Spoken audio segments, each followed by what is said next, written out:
everyone! Today we're going to make the freehand cherry blossom pattern that I designed 2 years ago. And if you want to download the pattern, it's a free pattern, you can visit my Instagram or blog. Okay, so this is a pretty quick and fun little flower pattern, and it's called freehand cherry blossoms because I wanted to create something that almost felt like you were doodling with thread, like letting your hands just tat away for fun instead of focusing really hard on following the pattern precisely. You can vary the lengths of the long picots and chains to your taste within a certain limit, of course, and that creates a more free-flowing, natural kind of feel, just like actual flower petals. They can be made with basically any size thread, and I have samples here which were made using size 20 to 100 thread. But I personally prefer thinner thread just because it looks more delicate, like real cherry blossoms. And keep in mind that thicker thread tends to warp a little bit, which is charming in its own way since flower petals do actually curl up in real life, but you can always just water block them if you want a flatter look.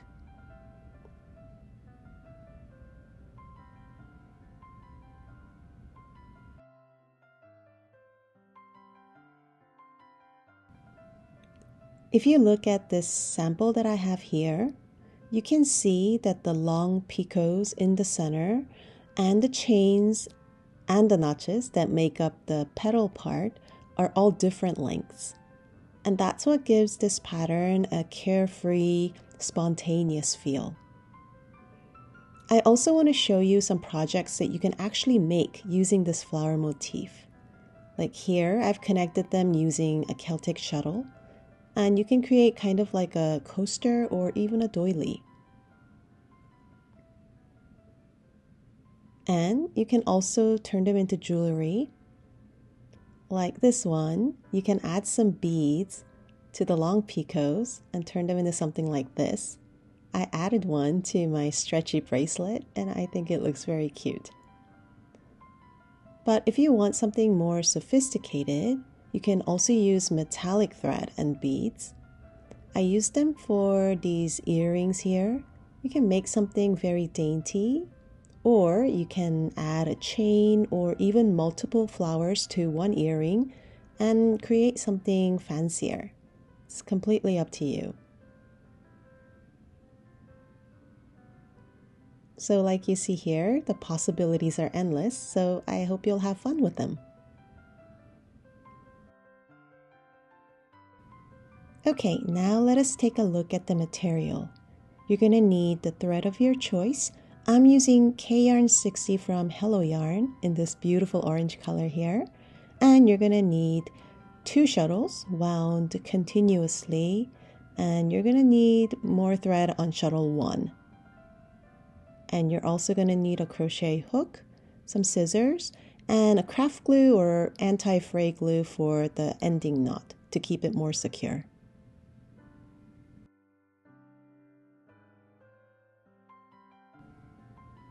Okay, so let us begin.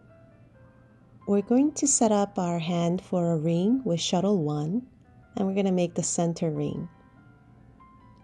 1, and then you're going to make a long picot, another long picot, and you can make the long picots various lengths depending on your taste. And a joining picot. We're going to repeat this 4 times. So another long picot, one more long picot, and a joining picot. That's 2 sets. Long picot, another long picot, and a joining picot. So that's 3. We're going to need to do 1 more. long picot,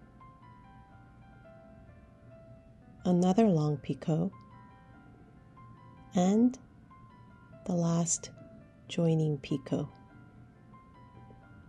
So 1, 2, 3, 4 joining picots you see here, and we're going to need to do 2 more long picots before closing the ring. 2. And now we want to hold all the stitches firmly together and close the ring. Just make sure that you don't pull super tight, but also don't make the tension too loose. Okay, now we want to switch shuttles and set up for a chain, but don't reverse your work. We want to make a mock picot to move on to the petals part. So to make a mock picot, you're going to do 1 regular first half stitch and then the second half stitch unflipped. Now you have a little hole here that looks like a picot. Now we move on to the chain that makes up the petal. 1, 2, 3, picot. And then you have the fun part where you can tat anything from 8 to 11 double stitches, depending on your preference.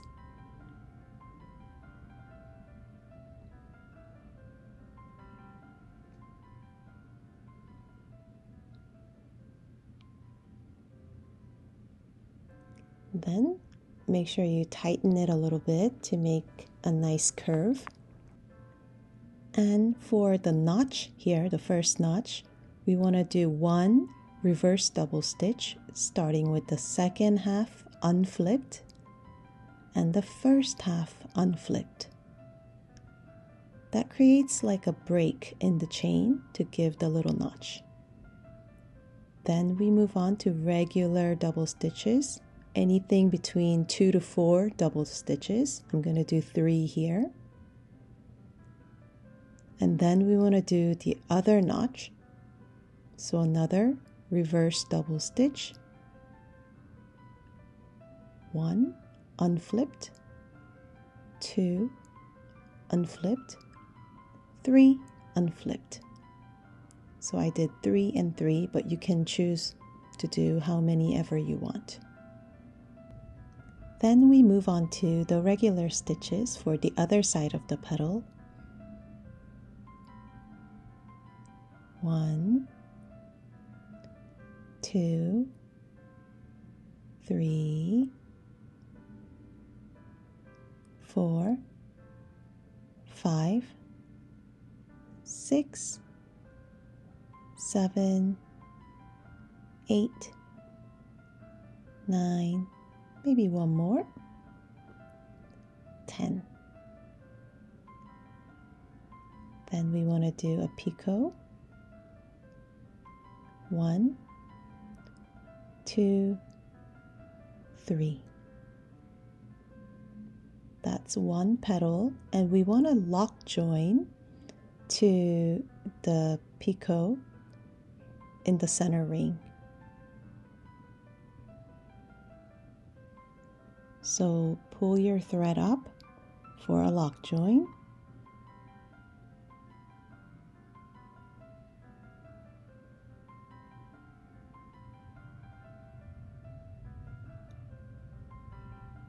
And now the first petal is done.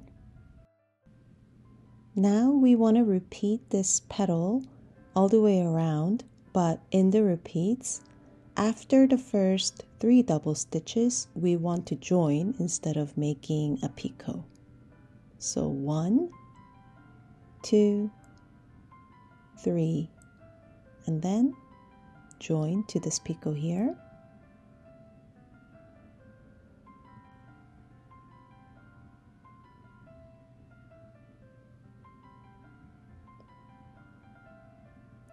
we continue on.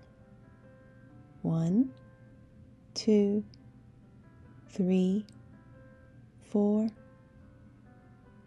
5, 6, 7, 8, 9, 10, 11. And then we want to do the notch, the first notch, with the reverse double stitch. So 1. Then regular double stitches, anywhere between 2 to 4. 1, 2, and then the reverse double stitches. 1, 2, 3, 4. Snug up the chain a little bit, and then we continue with the regular double stitches. 1, 2, 3, 4, 5, 6, 7, 8, 9.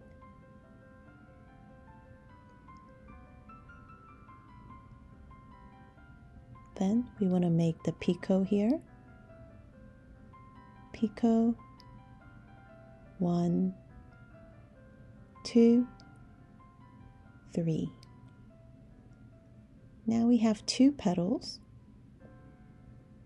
and this one needs to be lock joined to the next joining picot on the center ring.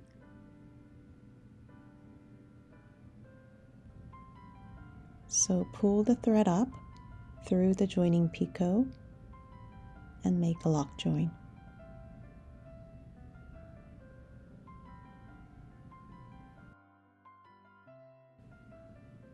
And if you see here, I messed up on my lock join. So it took me a while, but just don't panic if this happens to you, and just be patient and correct your mistake before continuing.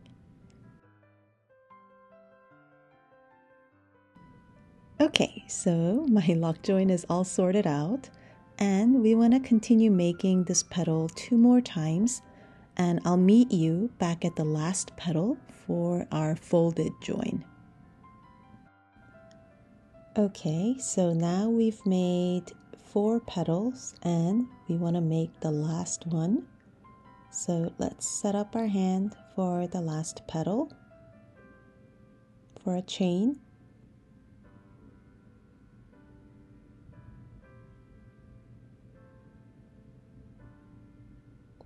One, 2, 3, join,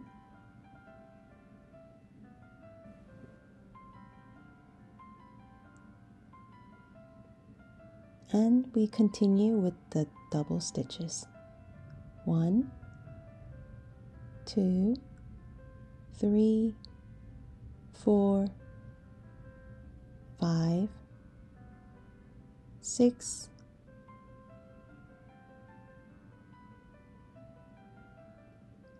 7, 8, 9, 10. Reverse double stitch, regular double stitch,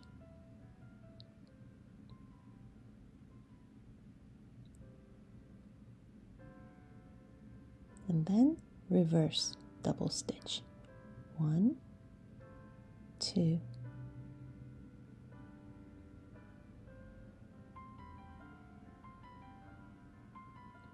make sure you unwind your shuttle from time to time,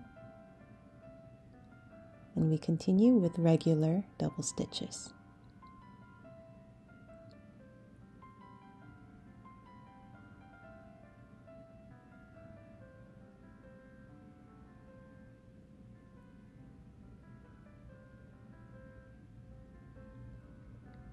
Okay, now for our last join, we have to do a folded join. And that means the picot has to be on your left side. So to make a join to that first petal, we fold our piece to the left like this, like you're turning a page. And with the picot on the left side, you put your crochet hook through the back. Through the back.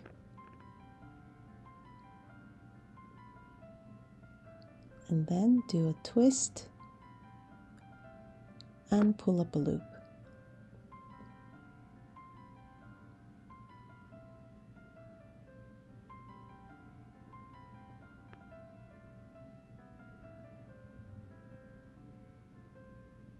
After the folded join, you continue with 3 double stitches. 2, 3.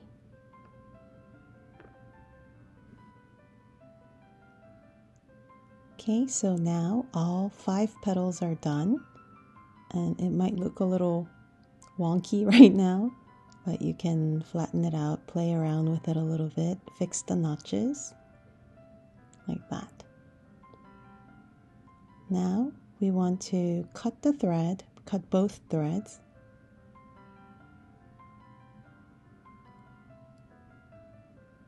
And we want to tie it on the back. So find your mock picot that we made in the beginning and pull up the core thread through to the back.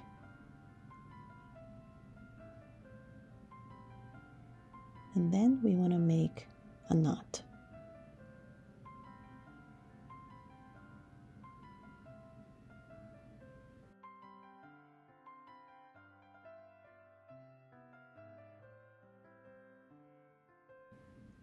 Okay, so after tying your knot and shaping it a little bit, there we are.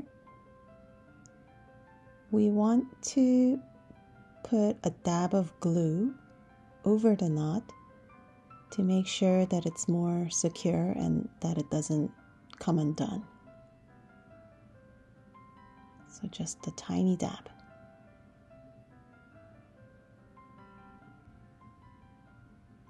Then we let the glue dry. And here we are. Our cherry blossom is done and the glue is dry. So at this point, you can kind of shape the notches a little bit so that they look better, like this. And there we have our freehand cherry blossom. And I've made so many, as you see here, waiting for spring here in Toronto, which is still a bit cold. So I hope it's warm where you are, and I hope you have fun making them. So happy tatting! Bye!